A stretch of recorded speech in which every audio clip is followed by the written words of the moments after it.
A Eurovision song finished last. Weeks later, it helped end a 48-year dictatorship.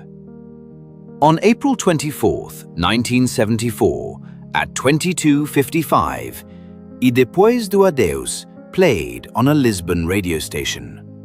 To most listeners, it was harmless, a familiar ballad. Portugal's recent entry at the 1974 Eurovision Song Contest in Brighton. 3 points. Last place. Forgettable. That was the point. The broadcast came from the Emisores Associados de Lisboa. It was not nostalgia. It was code. The first signal to officers of the Movimento das Forças Armadas to remain on alert. A failed pop song became operational language.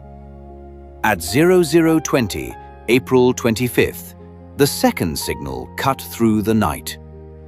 Radio Renascença aired Grândola Vila Morena by Zeca Afonso, a musician censored by the regime.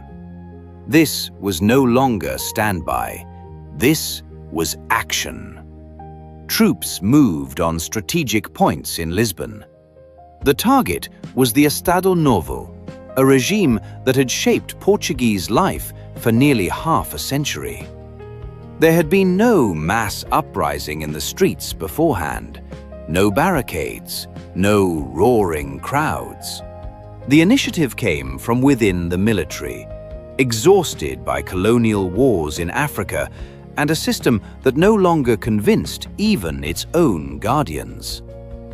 By morning, people were outside anyway, not to overthrow, to witness.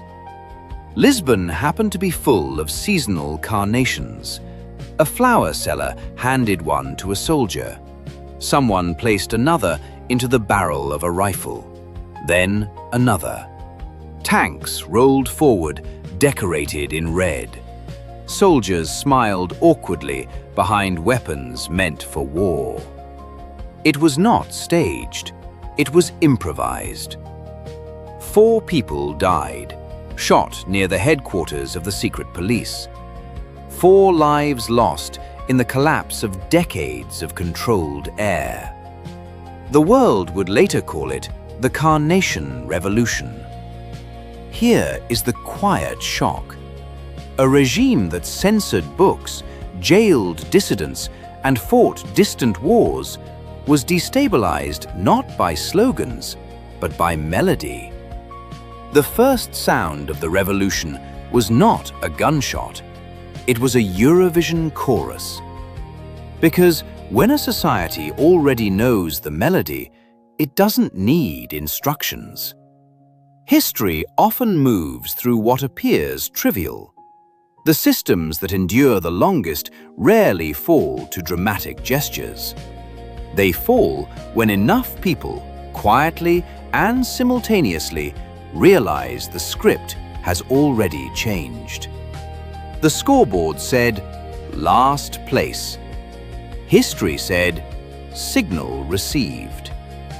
Sometimes the most dangerous thing in a rigid world is not anger. It is a song everyone thinks is safe.